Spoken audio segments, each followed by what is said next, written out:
Shirxan klinikasining yana bitta yaxshi mahsulotlari haqida sizga ma'lumot bermoqchiman.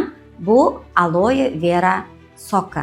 Aloe mahsulotimizning tarkibi aloe o'simlikning haqiqiy tabiiy o'simlikning o'zini ekstraktidan olingandir. Aloe mahsulotimiz nimaga foyda beradi?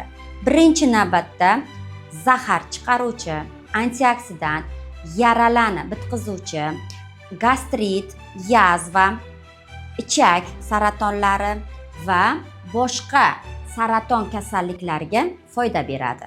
Aloe vera sharbati bizning Shirxan klinikasida judayam zo'r effekt berganini bizda bemorlarimizdan juda ko'p odzivlar kelyapti. Chunki saraton kasalligi, oshqozon ichakdan bo'lgan saraton kasalliklarida foyda berdi. Shuning uchun mahsulotni bemalol yosh bolalardan tortib qariyalargacha ichirish mumkin. U birinchi navbatda oshqozon ichak faoliyatini, hazm faoliyatini yaxshi qiladi. Siz mana shu aloe vera sharbatini hozir Shirxan klinikasidan olib ishlatib, o'zida effektini ko'rishingiz mumkin.